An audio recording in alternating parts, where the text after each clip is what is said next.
The rain fell in a relentless torrent outside, the drops tapping insistently against the windows like impatient fingers.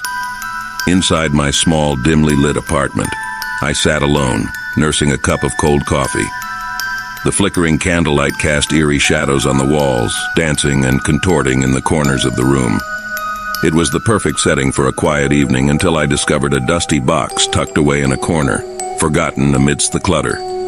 Curiosity piqued, I retrieved the box and dusted it off. It was old and weathered, the edges frayed and the tape peeling. I ran my fingers over its surface, feeling a strange energy emanate from it, like a whisper from the past. My heart raced as I debated whether to open it, my imagination conjuring tales of cursed artifacts and vengeful spirits. With trembling hands, I finally gave in and pried the lid open. Inside, I found an old cassette tape, its label worn and faded. My curiosity got the better of me, and I dusted off an old cassette player that had been collecting dust on a shelf. I slid the tape in and pressed play, the mechanical whirring sending a shiver down my spine. The room filled with static, and then a voice emerged, crackling and distorted.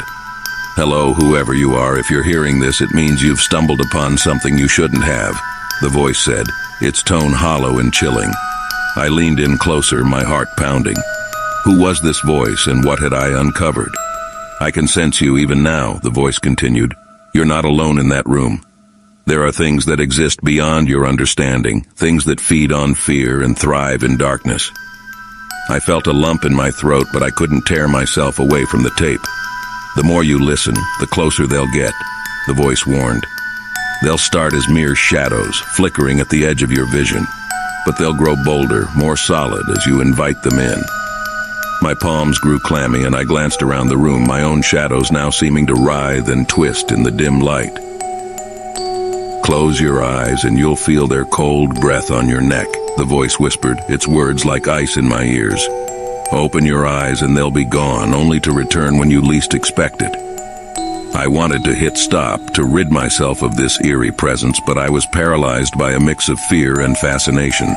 "They hunger for your fear, your despair," the voice hissed. "They'll use memories against you, conjuring images of your darkest moments.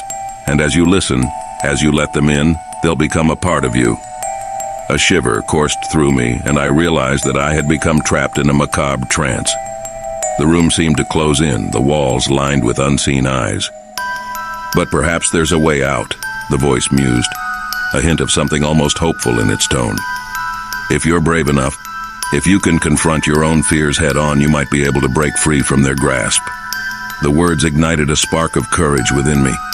With a trembling hand, I reached for the stop button on the cassette player.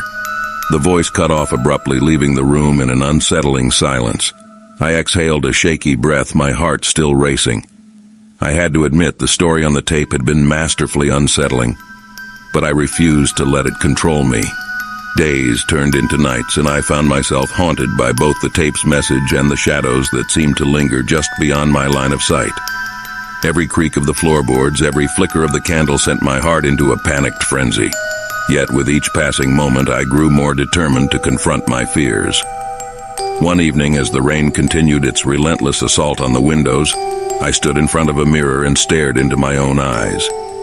The reflection that stared back at me held a mixture of terror and resolve.